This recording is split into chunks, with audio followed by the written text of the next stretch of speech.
Ever had that weird feeling that you're kind of waking up, yet somehow feel more lost than ever? There's a phase in life when everything begins to shift, but not in that movie-style light and clarity kind of way. It doesn't come with trumpets or bright signs. In fact, it often feels like the world suddenly got quieter. Conversations lose their spark. The goals that once fueled you, they start to feel like weights. And the strangest thing? No one around you notices. It's like life continues on autopilot, but something inside you has hit pause. Here's the paradox. You're not falling apart, you're awakening. But awakening isn't flashy. It usually begins in the dark, in the stillness, in the unsettling realization that your old life no longer fits. If that's where you are right now, take a breath. In this video, we'll walk this path together, step by step. And maybe by the end, you'll realize you're not lost. That all this inner chaos might actually be the beginning of something real. Sometimes, something shifts inside without warning. No one sees it, but you feel it. On the outside, life goes on. The traffic, the emails, the polite smiles in meetings. But on the inside, it's like someone turned the volume down on everything. You catch yourself staring at the ceiling for minutes that feel like hours. People talk, but the words don't land. Tasks feel like scenes from a script you don't want to act in anymore. And the strangest part is, no one notices. Because this change happens in a place only you can hear. When it happened to me, it wasn't a breakdown, it was a suspension. Everything was still moving, but I wasn't part of it anymore. The plans I used to follow suddenly felt empty. The habits that once grounded me began to feel suffocating. I woke up each day with this odd feeling like I'd lost something, but couldn't name what it was, and I couldn't explain it without sounding ungrateful, dramatic, or just lost. But deep down, I knew something was ending. And it wasn't a bad phase. It was the end of an old way of being. That's the turning point many people feel but don't know how to name. It's when the old persona starts to crack, but your true self hasn't emerged yet. It's that gap between the character you played and the presence you're becoming. And this is the moment where many believe they're lost, when in truth, they're just without their old map, standing on the edge of something new. But to move forward, the ego has to start letting go. There's a stage right after that first wave of confusion, where everything starts losing meaning, but in a deeper way. It's not just that life feels boring. It's like something inside lost its instruction manual. That version of you that once knew what to do, what to want, what to chase. It just stops working. Carl Jung described this as the dissolution of the persona before the self is born. And that leaves you right there, between versions, stuck in neutral. It's easy to mistake this for laziness, burnout, or lack of motivation. But it's not. It's a clear sign. The ego's old map has expired. That identity built on labels, expectations, and autopilot behaviors. It's out of fuel. But a new one hasn't arrived yet. And that's when the emptiness hits. The classic, I don't know what I want anymore. You didn't fail. The old script got torn up. And the new one, still being written. That's why it hurts. That's why you feel like you're floating between two worlds. But maybe the most important thing to understand right now is this. You're not directionless. You're just between maps. And that pause, as uncomfortable as it is, serves a purpose. It's like the silence between songs. It might feel like nothing, but it's part of the music. This transition takes courage, because there are no guarantees. But in that unknown space, a new compass is forming. One that doesn't point outward anymore, but inward.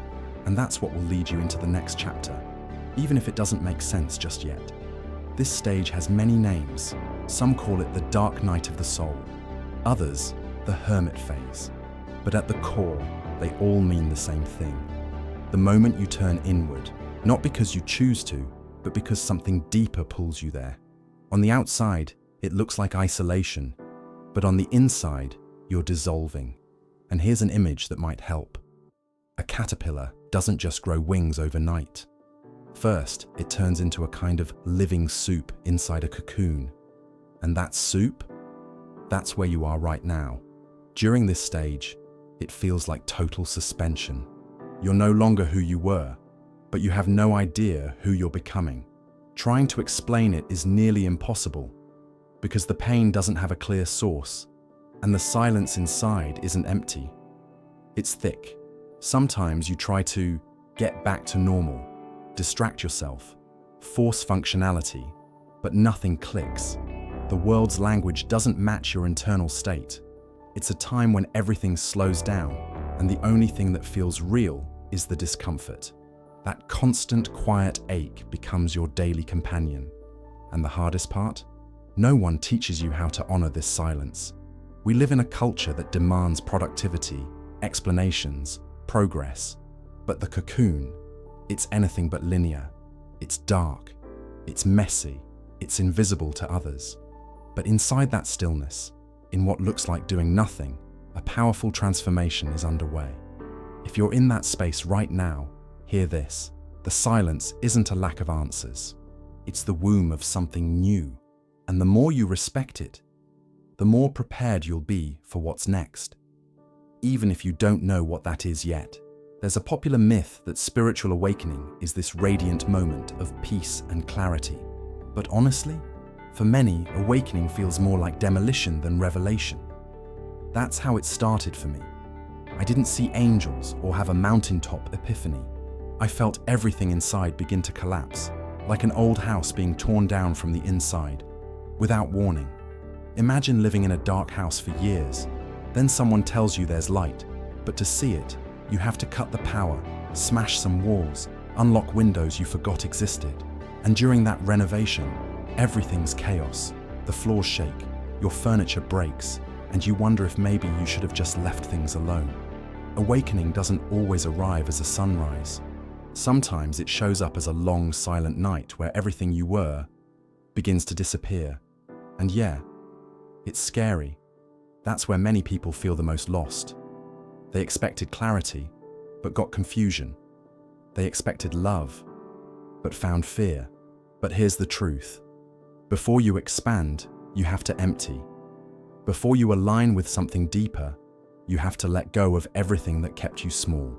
And that's not failure. It's part of the path. The falling apart comes before the coming together.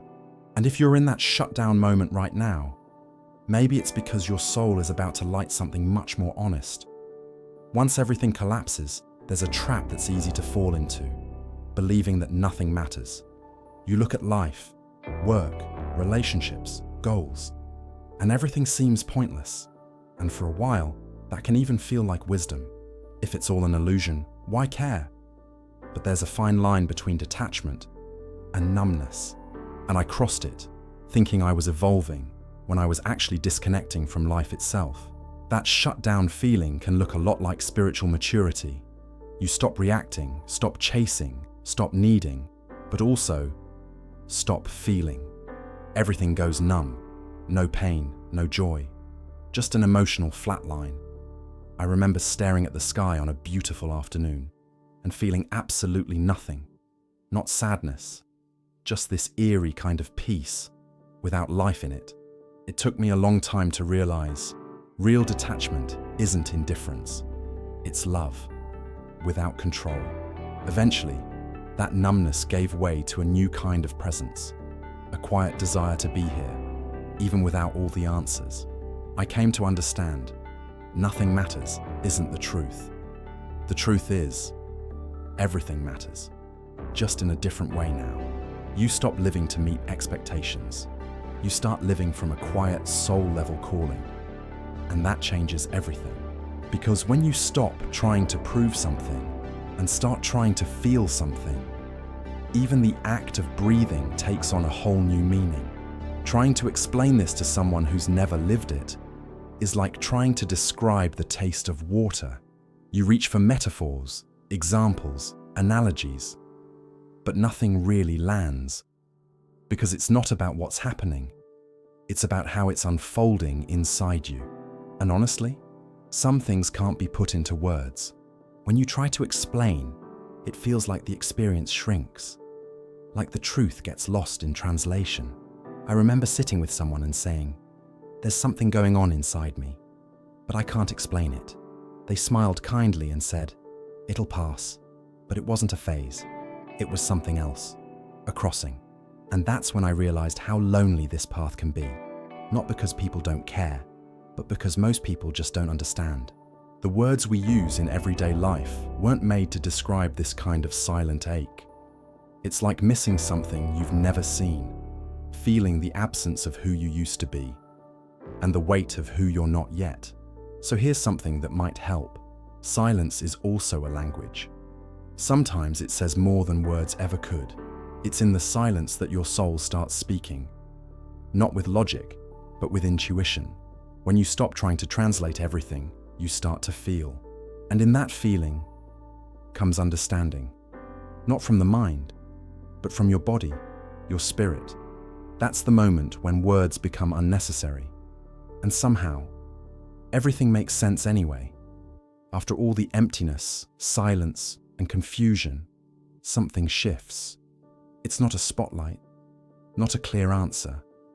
It's more like a whisper, soft, almost shy, rising inside you. A tiny urge to get out of bed, not because you should, but because something deep down starts to pulse again. It's not excitement, it's presence. A quiet peace that doesn't come from outside, but flows from within, like a gentle breeze after a long storm. This new motivation doesn't yell. It doesn't come with lists or deadlines. It just is. And you learn to honor that. You begin to walk at the pace of what's being born in you, even if you don't know where it leads. It's not about going back to who you were. It's about discovering a more honest way of being. And that changes everything. Not because you forced it, but because now you're aligned with something real, something that's finally yours.